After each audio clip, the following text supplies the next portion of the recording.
Fala rapaziada, saudações vascaínas, vamos que vamos para mais um vídeo, mais um nesta terça-feira bastante agitada dentro do Vasco, uma semana de preparação visando a partida da próxima sexta contra a equipe do Náutico em São Januário. E volto a repetir o que eu venho falando em todos os meus vídeos, é vencer ou vencer. Não há outro resultado para o Vasco da Gama sexta-feira, com ingressos esgotados, que senão a vitória, a conquista dos 3 pontos e a permanência no G4 da Série B do Campeonato Brasileiro. E é claro, diante disso, hoje o atual técnico do Vasco da Gama, Jorginho, prepara o elenco visando esta próxima decisão e conta com algumas surpresas. Desfalques, Nenê pode não estar presente nesse jogo da próxima sexta. Amanhã estará acontecendo um julgamento em cima do atleta. A gente vai trazer aqui informações sobre o que está acontecendo. Qual é o motivo desse julgamento que pode afastar o Nenê de 1 a 6 partidas no restante dessa Série B.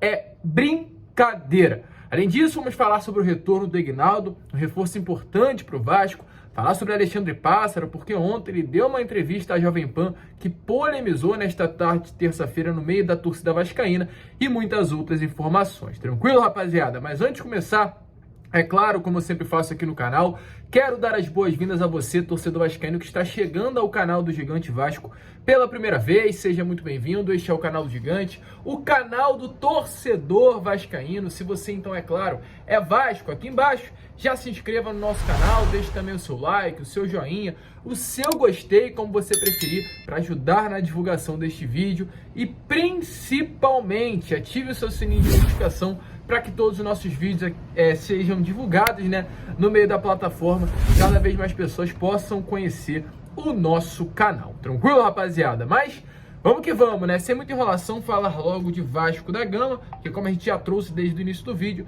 uma tarde bastante agitada dentro do nosso Gigante da Colina. Eu quero começar aqui, antes de entrar no assunto sobre a partida da próxima sexta-feira, com contratação. Sim, nesta tarde de terça, foi confirmado que a empresa norte-americana 777 definiu mais um diretor, dessa vez de comunicação para o Vasco da Gama. Ontem, lembrando, já havia sido confirmada a presença da nova diretora jurídica, a Gisele Cabreira, e agora chega um novo diretor de comunicação, Felipe Costa, que se junta aí já a alguns dirigentes. O diretor executivo do futebol, Paulo Brax, o CEO, Luiz Melo, e o diretor financeiro, Lúcio Barbosa. Para quem não conhece, sobre o Felipe Costa, essa nova contratação para a pasta da diretoria da Vasco SAF, ele foi visto pelo clube, pelo Vasco da Gama, pela 777, como um nome com perfil versátil, pela atuação principalmente em diversas áreas relacionadas à cobertura esportiva. Tem experiência na comunicação digital e também na televisão, além de também já ter tido passagem como assessor de imprensa e saber ter relacionamento no meio do futebol. Ele começou a trajetória no Grupo Globo em 2007, onde esteve até os dias atuais. Ao longo de todo esse período de 15 anos trabalhando no Grupo Globo, ele passou pelo GE, pela TV Globo, pelo Sport TV e esteve presente em eventos como Copa do Mundo, Jogos Olímpicos e Pan-Americanos, e agora chega com a sua vasta experiência para ser aí o diretor de comunicação do Vasco e fazer com que o Gigante da Colina venha realmente estar cada vez mais presente em vários lugares do mundo. Acredito que foi realmente um grande profissional que chega aí e se junta a esses dirigentes que hoje já se encontram presentes no Vasco da Gama. Mas vamos seguir, rapaziada? Porque ainda temos muitas informações. Eu já quero falar aqui sobre Vasco e Náutico, porque na próxima sexta-feira, Vasco tem uma decisão dentro de casa. São Januário, 7 horas da noite, todos os ingressos esgotados, casa cheia, torcedor apoiando. Vasco vai enfrentar o lanterna da Série B do Campeonato Brasileiro. Hoje o Náutico é o 20º colocado e tem, inclusive, um retrospecto pior do que o Vasco jogando como mandante. Se o Vasco perdeu os 7 últimos jogos de maneira consecutiva, o Náutico dos últimos 9 perdeu 8 jogando como visitante, não como mandante, e empatou 1.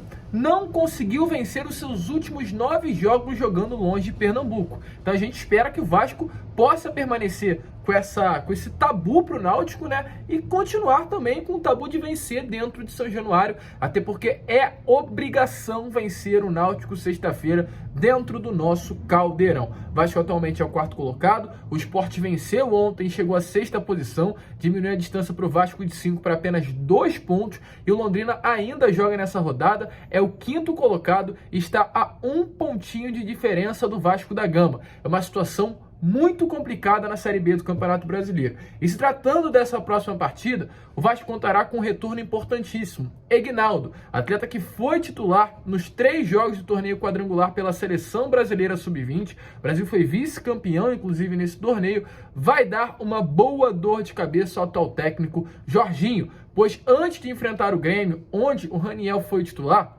o Egnaldo havia iniciado a partida contra o Brusque, lá em Santa Catarina, e também contra a equipe do Guarani jogando dentro de São Januário. Ou seja, dos últimos 3 jogos, o Egnaldo foi titular em 2. Só não foi, inclusive, titular nesse último jogo contra o Grêmio, pois não estava presente, não estava à disposição da comissão técnica. Então é uma dor de cabeça para o atual técnico Jorginho. O Egnaldo já esteve presente hoje no CT Moacir Barbosa, já retornou da seleção brasileira e participará de todos os treinamentos junto ao elenco principal, visando essa partida da próxima sexta-feira. Porém, se o Vasco contará com o retorno do Egnaldo, pode ter a ausência do atual camisa 10, Nenê. O jogador estará sendo julgado nesta quarta-feira, amanhã, pelo STJD, por causa de uma expulsão no empate em 0-0 contra a equipe da Chapecoense, lá no dia 31 de julho, pela 22ª rodada da Série B do Campeonato Brasileiro. Segundo informações que a gente teve nesta tarde de terça-feira, o Nenê foi denunciado pelo procurador, pela Procuradoria do Supremo Tribunal de Justiça Desportivo,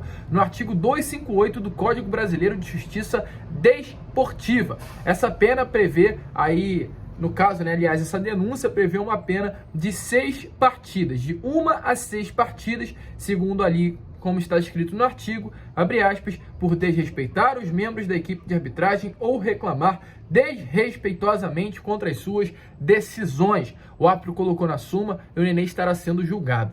Na boa, um absurdo. Vou dar a minha opinião aqui. Eu gostaria muito de saber que com o nosso rival, eu não acompanho o Flamengo, então não sei, mas eu lembro que teve um jogo que o Davi Luiz esbravejou para cima do juiz na Copa do Brasil. Se eu não me engano, foi nas semis ou quartas de final contra o Atlético Paranaense. Xingou todas as gerações daquele árbitro de campo. E não aconteceu nada com o Davi Luiz, né? Foi suspenso porque levou o cartão vermelho na partida, mas no jogo seguinte, após a suspensão, estava lá normalmente. Eu volto a repetir, não acompanho, então não sei se houve um julgamento. Acredito que não, porque senão, como a mídia sempre fala do rival, provavelmente teria chegado ao meu ouvido. Mas gostaria muito de saber se isso aconteceu.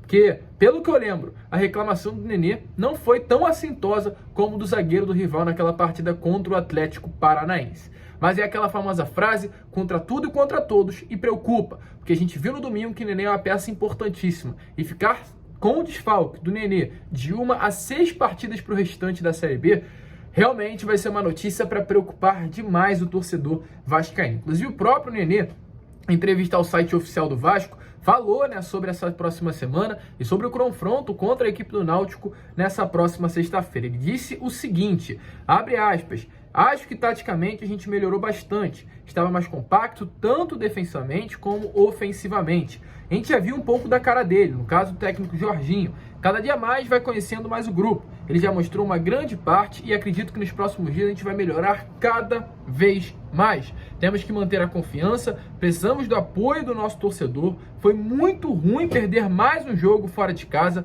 mas o jogo que fizemos contra o Grêmio nos dá um conforto. Vamos fazer agora o nosso dever em casa e depois voltar a vencer fora. Nós precisamos disso para nos mantermos no G4. Então, expectativa grande para essa partida. O Vasco, querendo ou não, entra bastante pressionado e ainda pode ter o desfalque do camisa 10 do Gigante da Colina, o meio-campo Nenê.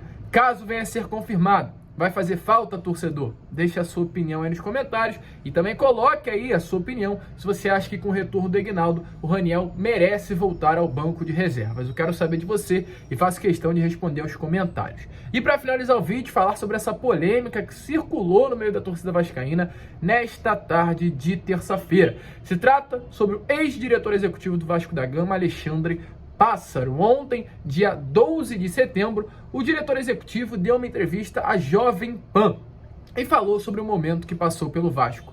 Deixou bem claro que existiam praticamente alguns esquemas que lucravam conselheiros e foi além. Disse que o Vasco, no ano passado, não tinha dinheiro para comprar gelo, a máquina de gelo da fisioterapia, e tinha que pedir todos os dias para que um motorista de uma fábrica de gelo fosse entregar de moto gelo no CT Moacir Barbosa. E, inclusive, quem pagava esse gelo eram os próprios funcionários do Vasco. Um tremendo absurdo. E muitas outras denúncias, muitos outros pontos foram tocados pelo Alexandre Pássaro. Eu acho importantíssimo trazer para vocês essa vergonha que vem acontecendo no Vasco há anos. E para aqueles que não falam, de fato, a única solução para o Vasco, sim, pelo que parece, pelas falas das pessoas que passaram pelo clube, era se tornar uma SAF. Porque na mão dos políticos que comandam o Vasco nesses últimos anos, dificilmente o nosso clube voltaria a andar para frente. Dá uma olhada aí nas palavras do ex-diretor executivo sobre essa palhaçada que acontecia dentro do Vasco da Gama. No Vasco, a hora que eu cheguei, um exemplo clássico. Primeira viagem que a gente foi fazer. Primeira.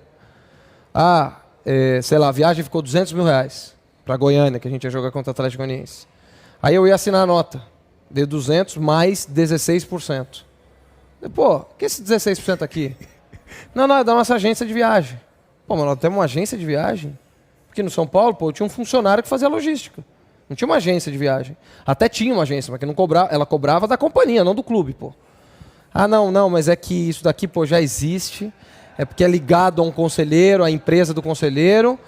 E é o seguinte, o Vasco não tem dinheiro. Então nós não temos 200 mil para pagar a viagem. Então a empresa bota na frente, o dinheiro, a gente viaja, porque a gente não tem dinheiro, e aí um dia a gente paga. Não, peraí, mas paga em quanto tempo? Não, o combinado é que fecha o mês a gente paga. Não, então nós estamos emprestando dinheiro a 16% ao mês. Eu pego com o banco. Porra, o banco é 16% ao ano. Não. Avisa que foi a última.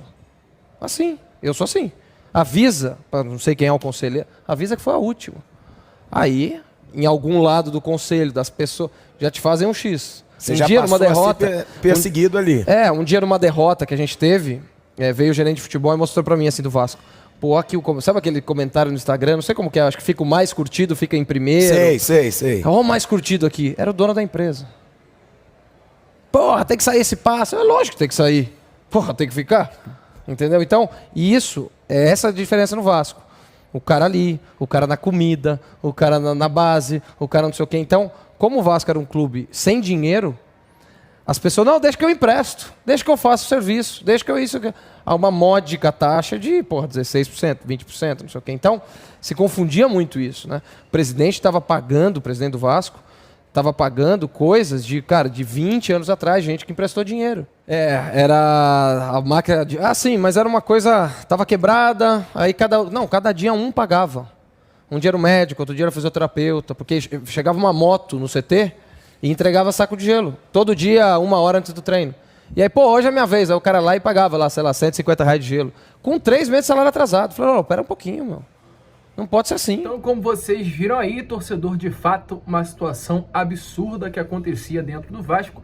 Eu quero saber de você. Se você acha que teria como mudar toda essa situação que acontecia dentro do clube sem se tornar uma sociedade anônima do futebol. Na boa, eu quero saber a sua opinião, então deixe aí nos comentários. Eu também quero saber quem é o grande culpado por tudo isso estar acontecendo no Vasco nestes últimos anos. A gente fica por aqui, este foi o Boa Noite Gigante, o último vídeo desta terça-feira. E é claro, amanhã às 7 horas da manhã estaremos aqui novamente, trazendo mais informações sobre o Vasco no primeiro vídeo do dia. Um grande abraço a todos, vamos que vamos, fiquem com Deus e saudações vascaínas.